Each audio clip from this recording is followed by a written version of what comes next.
Good morning, everyone. We might get started because we have 7 presentations to get through in 55 minutes. So today we're just going to hear from all the winners of the Small Grant Scheme. So congratulations to everyone who applied, especially those who were successful. So we're going to start with Rhiannon Bird. I'll let everyone introduce themselves. So Rhiannon, let you take it from here.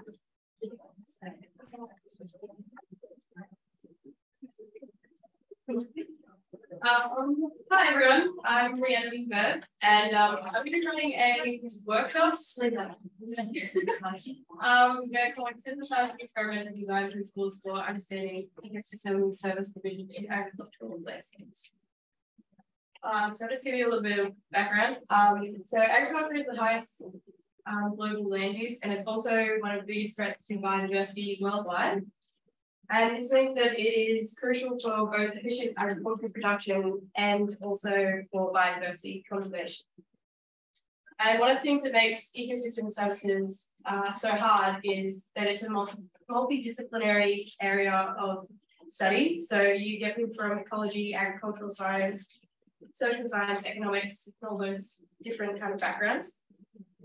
And another thing that makes it hard is that ecosystem service studies are often confounded, especially when we're talking about studies that look at farming practices like conventional versus organic, because our landscape context that you usually have a higher impact on results than actual farming practice does. This is especially because the native vegetation in the soil, all those kind of things, are usually associated with a specific farming practice or type. So it's really hard to know whether it's the landscape that's affecting the species you're looking at, or if it's the actual farming type that's affecting that species. So we really need to have an effective and robust experimental design to get these kind of results. And that's what is driving the whole idea of this workshop. So this is our little team so far. It's me at the top, I'm the PhD student. And I'll be organising the workshop, and then my 2 supervisors are April and Annabelle, and they'll be co-facilitators of the workshop. And then we also have Lauren, who's a postdoc that's new to the project, which, just to give you a little background on the project, we're looking at bats and insects. I'm doing the insect portion, and looking at the ecosystem services that they provide to farmers. Awesome. So back to the workshop. We have 2 main objectives. The first is to develop experimental design principles to assess ecosystem services while also accounting for those confounding factors. And the second is to train ECRs and HDR students in transferable skills like organising and running workshops, experimental design, leadership, networking, and liaising with people from diverse scientific backgrounds.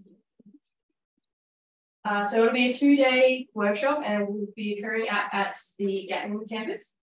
And we'll be inviting people with different scientific disciplines, and also local farmers and industry representatives as well, to try and cover the whole board of different expertise.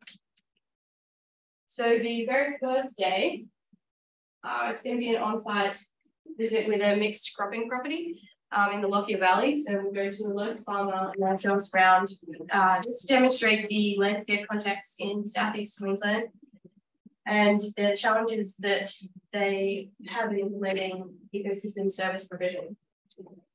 And then the second day will be on the campus, and it will have 3 major sessions. So the first session will outline details of the landscape context in southeast Queensland and the common confounding variables existing in the ecosystem service studies. And we'll also invite questions then to generate initial discussion to start us off. And then the second session will be a presentation by a statistician on principles of experimental design for the landscape scale studies with specific reference to agricultural landscapes. And then the third session, everyone will contribute knowledge and ideas as we consolidate the entire day. So all in all, we have 4 key outcomes that we expect during the workshop. So the first is a clear operationally feasible and robust set of experimental design principles for studying ecosystem services that will be applicable to South East Queensland, but then also Australia as a whole. Education of ECRs and HDR students, and that includes establishing mentoring relationships with HDR students and industry or senior researchers. We want to strengthen the relationships between researchers and industry, hopefully leading to ongoing collaboration together. And then also by creating lasting relationships and sharing knowledge with local stakeholders, including farmers, industry representatives, we can work on greater conservation outcomes in agricultural landscapes of Southeast Queensland.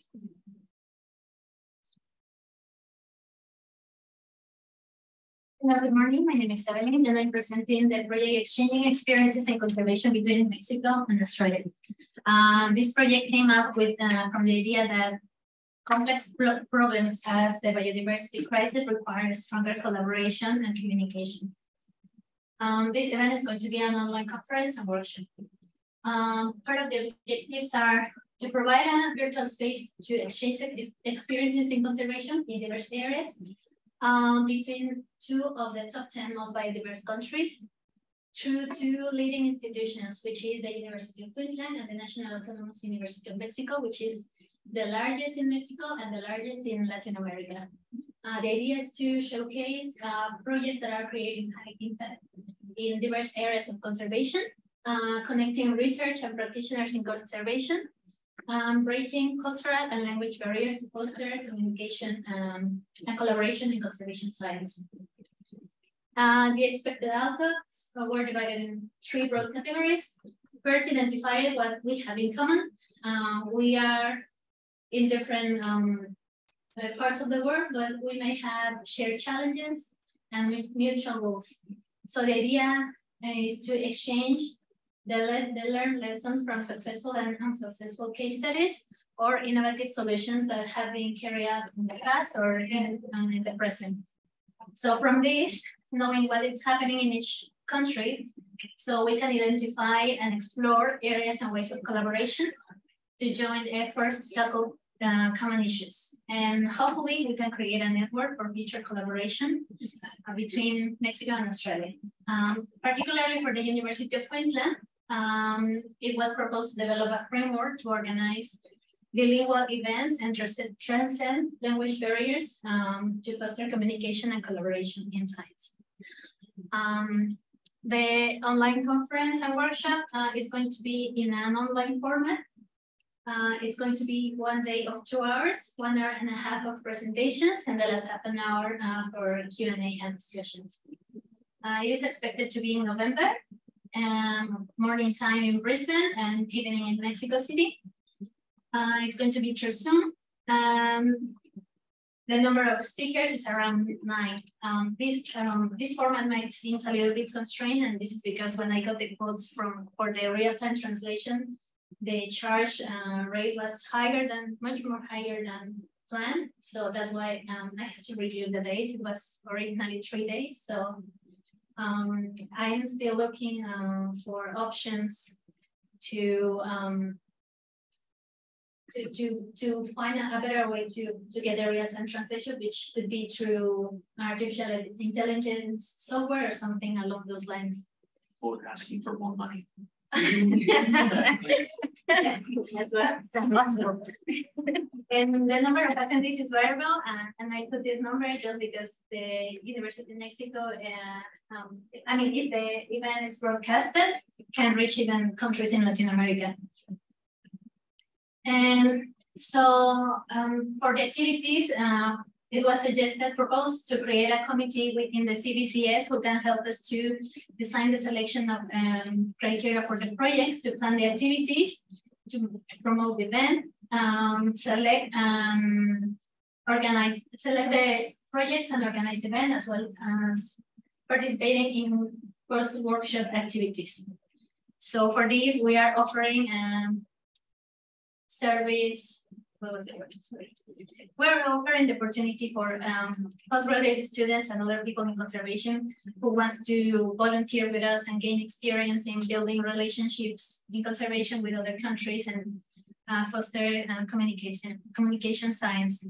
So if any of you is interested, please reach. I think that's it. Yeah, thank you so much.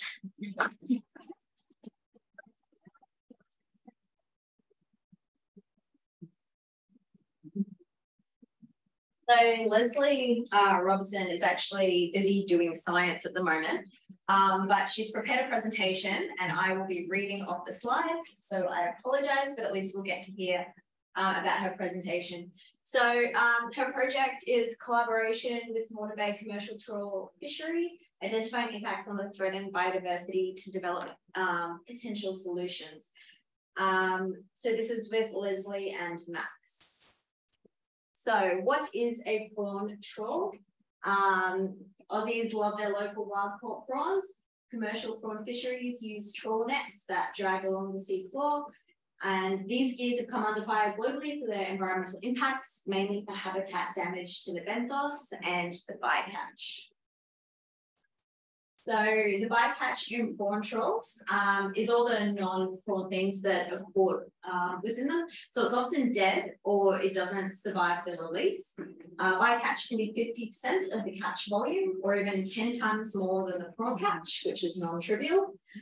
So the key bycatch of concern in Australian prawn trawls are sawfish, other sharks and rays that we don't know a lot about, sea snakes, seahorses, coral, turtles. Lots of these are poorly understood or endangered.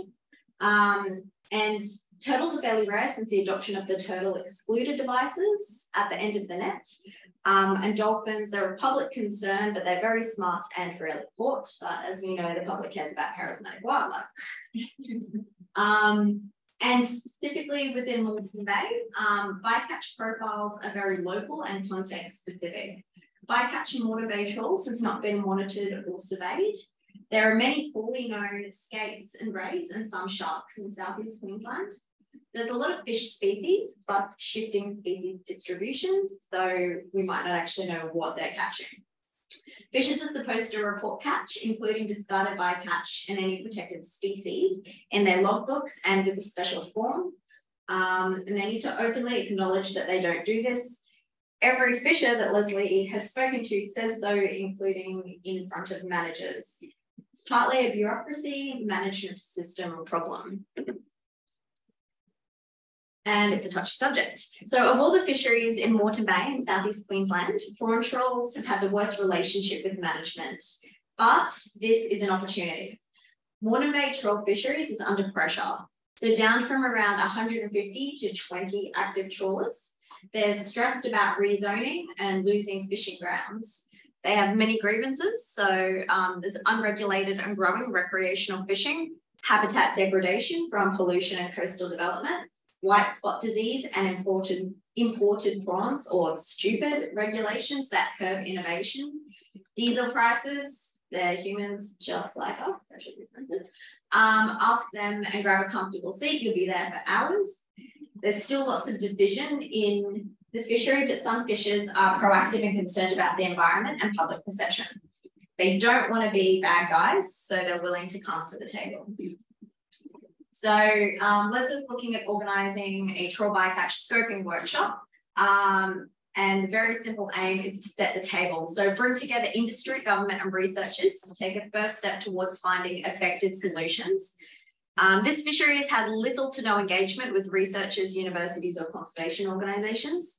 We want to introduce ourselves and the whole science and conservation thing to these groups of people, set up pathways for collaboration, build on this new willingness to participate in research and, for instance, host student projects, document key issues, primarily focusing on bycatch, and brainstorm pathways forward.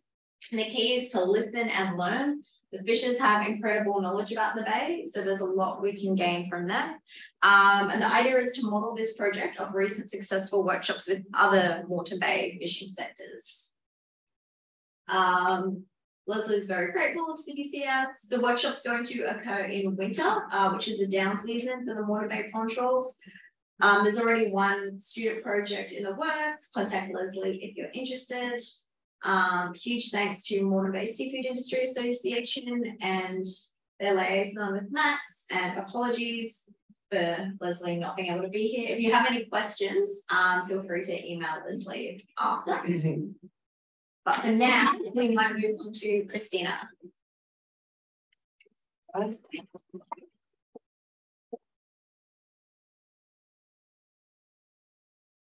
you.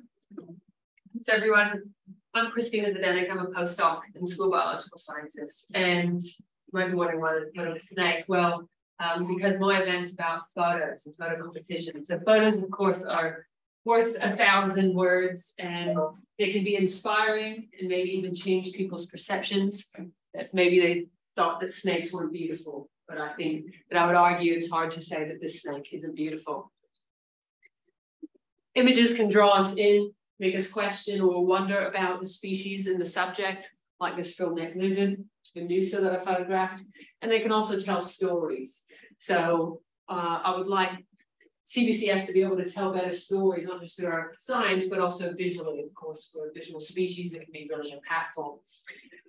And also could be helpful in our actual papers to have really nice photos. So this is a photo of a palm cockatoo that I took for our paper that was published in Science Advances in 2017. Not the best photo, but it does show their drumming ability. If you don't know about palm cockatoos and drumming, you should. So I was wondering, who here likes taking photos? Yeah, okay. Anyone taken not on their phone? Okay, there's a few, right? So people have DSLRs or something, get into it. Yeah, have their own camera. Well, the idea here is that I specifically want to run a nature competition, and thanks to CBCS for allowing me to do it. I've been wanting to do it for a few years as either part of school biological sciences. And so there'll be online submission and an in-person event. An in-person event will include a workshop from the judges who judge the photos that are submitted. And so it should happen probably October, November this year. I think it's the deadline to use the money. And the idea here is I'd love to showcase Australian wildlife more. See anyone here work on a specific species, or is it just a range of species that you work on? But either way, it'll help us to tell stories and to get attention, which is difficult nowadays.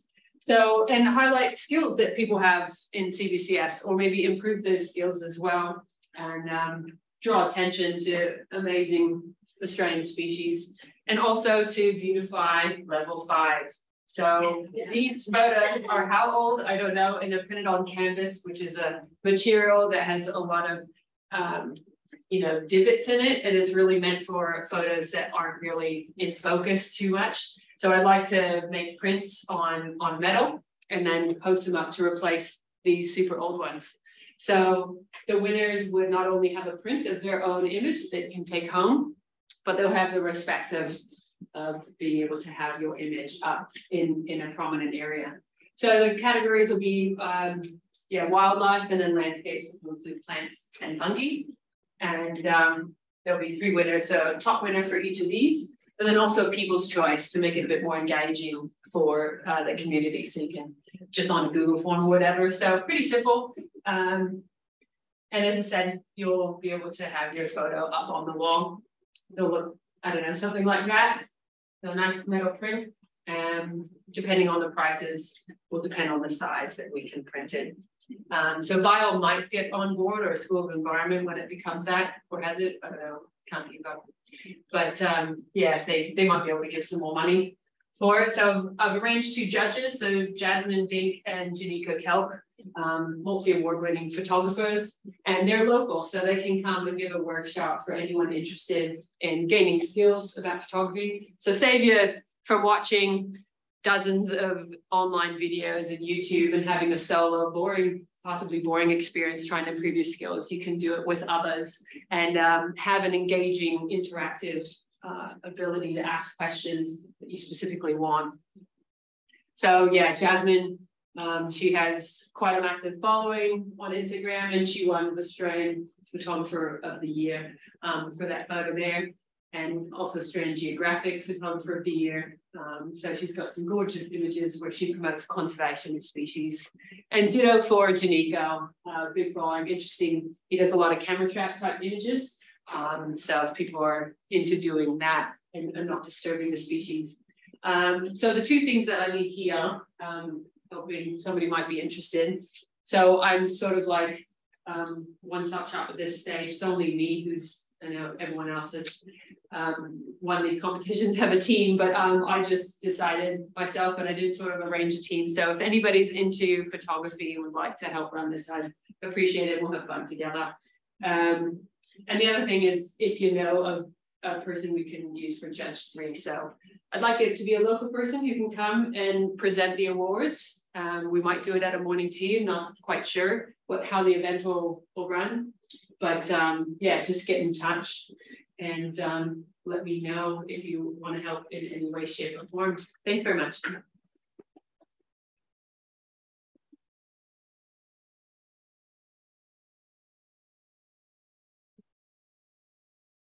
Okay, let's start thinking about Karlina.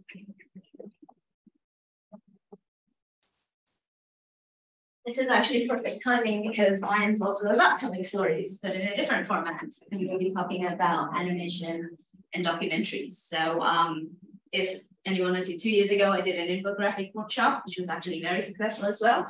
I should share those because apparently they've been a bit drowned, but very interesting about communicating your findings using infographics. And we're doing the same in this time, animation and documentaries. So basically, most of the most difficult thing, but also the most important thing in research that sometimes we kind of forget about is that we need to tell stories. So what is your story? And sometimes if we put it in a different format outside of research, it might be really intimidating. Or sometimes just plain scary. But if you do it right, you can engage beyond the scientific. We want to engage with the public, especially if we're working in conservation. But then where do we start? We don't know what to do. Sometimes we're confused. You have to know your audience. You have to gather your team, especially if you're working with animation documentary. I don't know how to animate. How do I gather? I'm not experienced in filmmaking. How do I gather that? How do I find my topic? How to simplify a lot of stuff. But basically, our main goal is we want outreach. And apparently, if we start doing like animation and stuff, it can also increase the possibility to get more research. So everyone wants the green stuff. Well, not green Australia, but the money. So this is what I'm doing. So what I'm doing is I'm gathering two really great experts. The second guest is actually really exciting.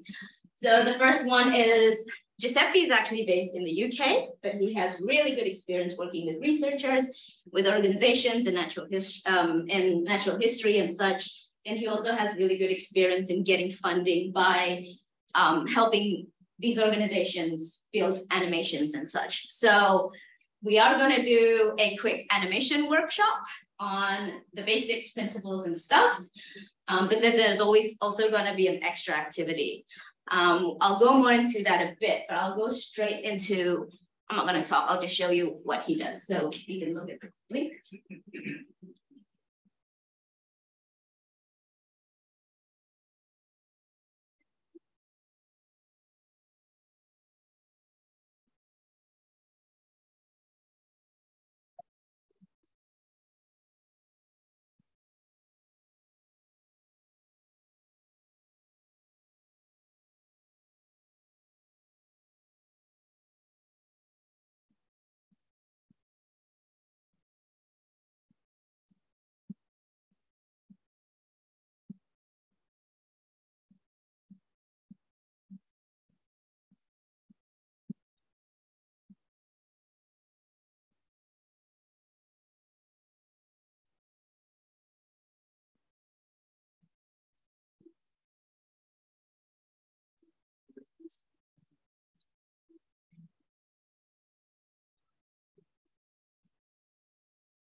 Yeah, so Giuseppe's company is called Motion Aptitude. If you go to, if you go to his website, there's more examples of the animations he's made, the show reels. He's worked with RSPCA, he's worked with bioengineering companies and such.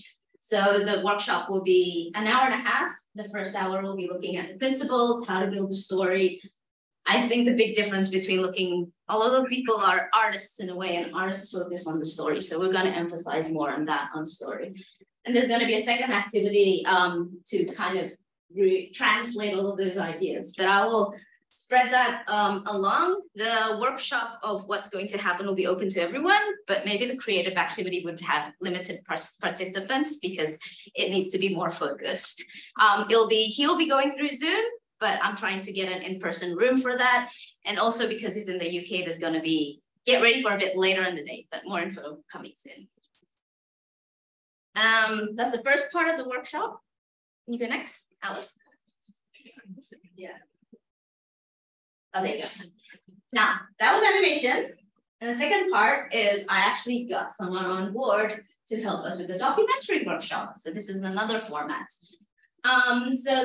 Also, there'll be two parts of a workshop. First, we'll be talking about the process of documentary, what it means to create a story, how to create, what it means to gather your team, what resources you can use. If we're students, you can actually engage with others, just all the strategies and stuff.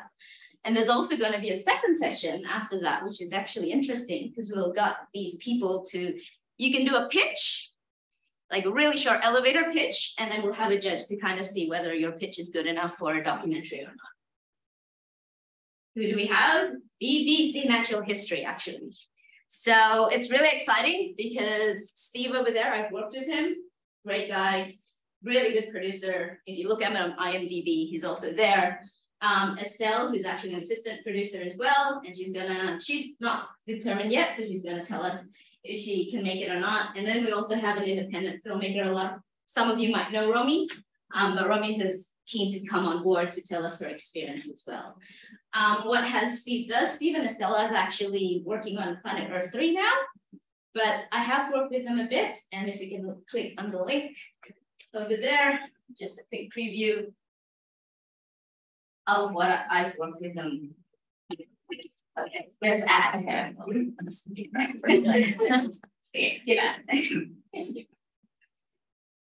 Talk about a new documentary that I narrated. It's called Endangered. It's about the experts who are fighting to save the lives of some of our most threatened species. Here's coming up. No. The world's changed very fast. We know the heat has been turned up, and we're acting on behalf of all species around the world. Wouldn't it be awesome to make sure that no more populations go extinct? That's what we all dream of. The survival of life on Earth depends.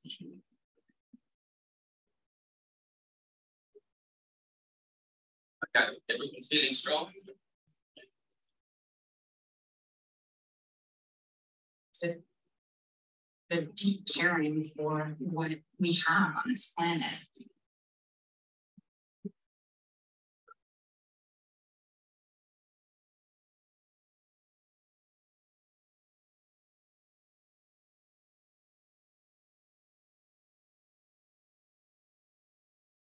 The more people that we get on the side of nature, the more likely that we are going to win for it.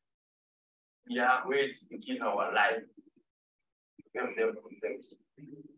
10,000 scientists united by the most ambitious conservation project ever attempted. These are the people who risk everything to save the endangered animals they love.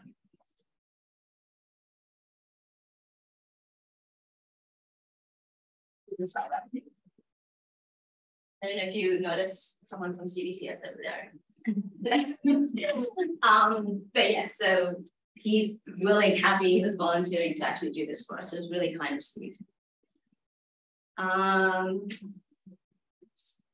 So when the animation workshop is around July expected, I'm still waiting. Steve's on long leave, so Steve probably with the BBC is going to be August, September. And also feel free to contact me if you have any questions, if you want to help out in kind of registrations and such. Also, just FYI that I might also have something after this. It's not part of something that I've proposed. It'll be great to get like after this all filmmakers or people from the film industry over in here in Brisbane, some people I know independent filmmakers in an e-event, and maybe we can start pitching with them there. I don't know. I'll see what I can do. Thank you.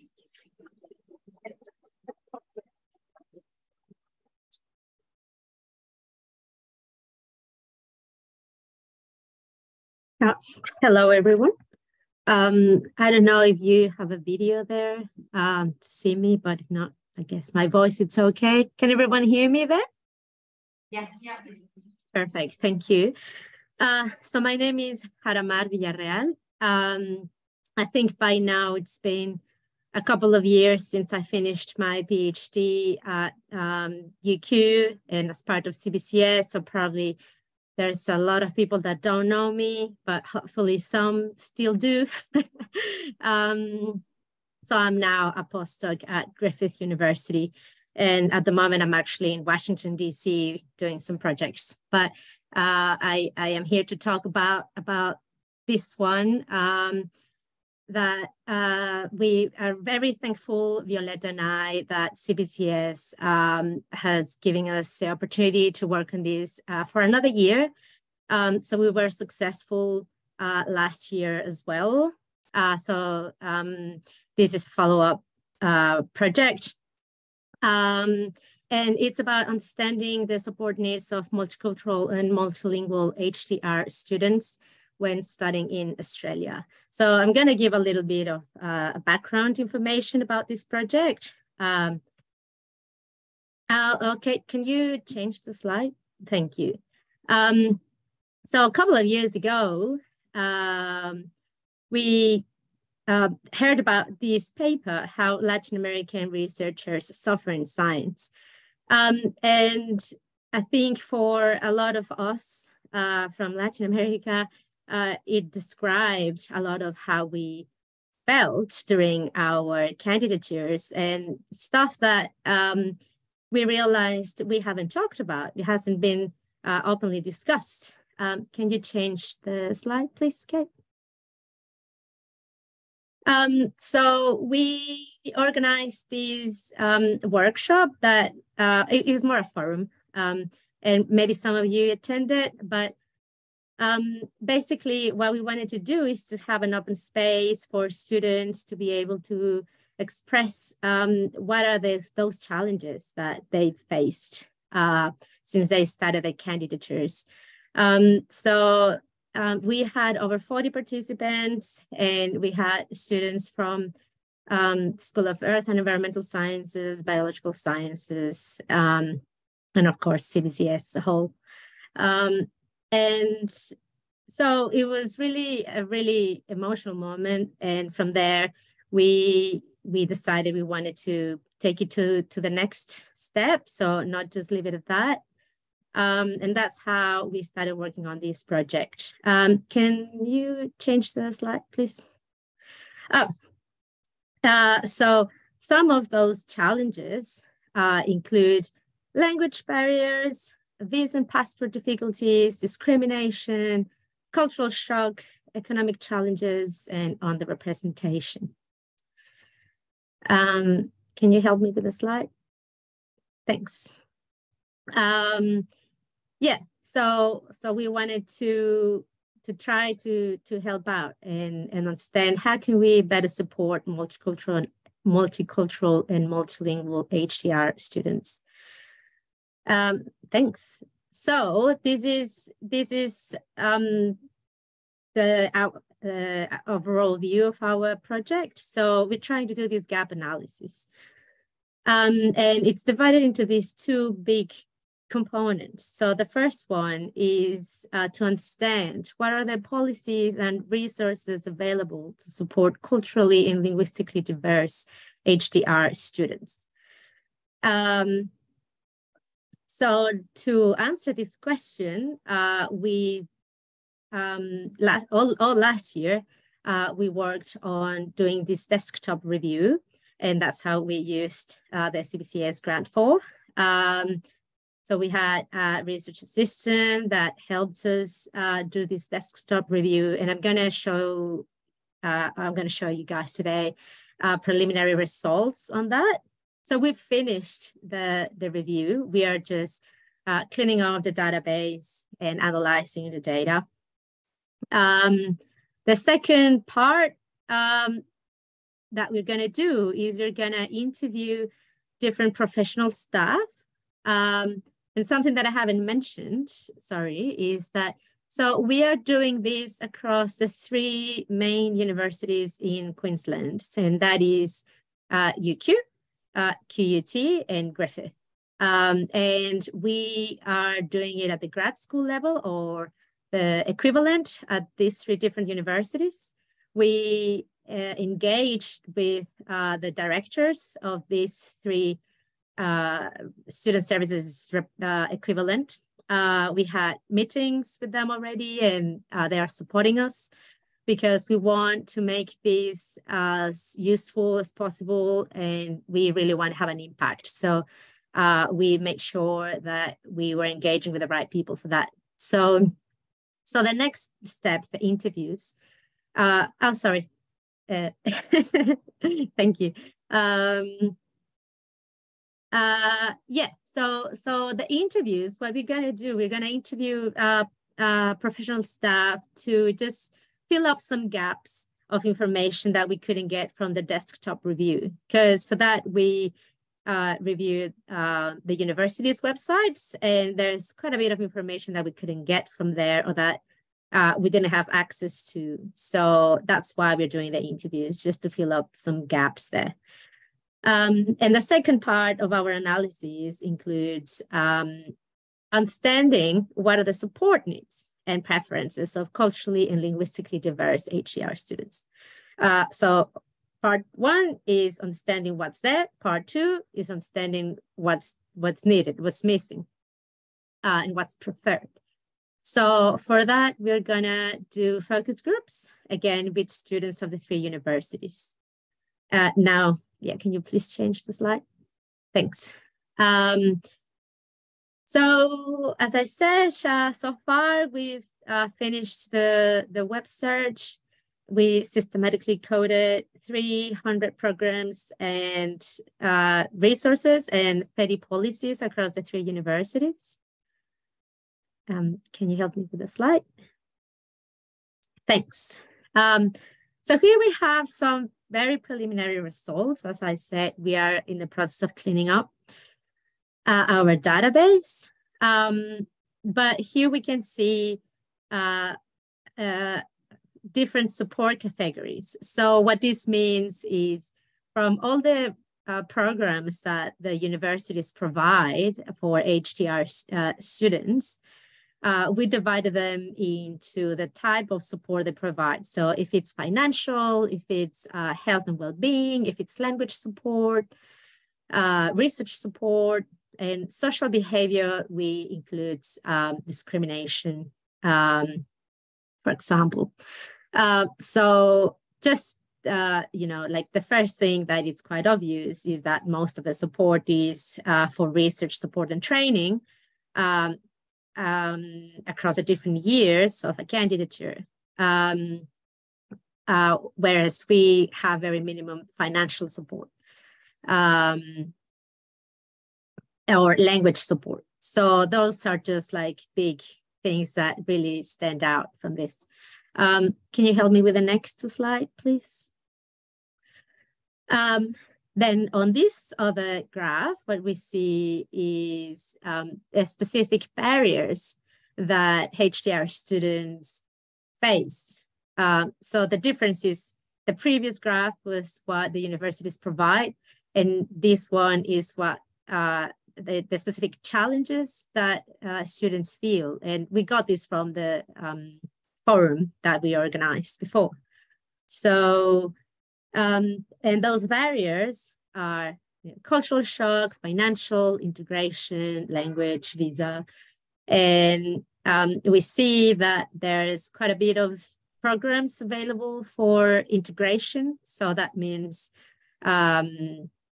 social events, etc. Although I think we need to clean this up a little bit, because a lot of the programs that are available for integration are actually targeting not necessarily PhD students. But anyways, we're going to work on getting these super clean. But yeah, we see that, again, financial is not addressed as much. and very little visa problems that, I mean, most of international students would know that, you know, it's quite big. Can you help me with the next slide, please?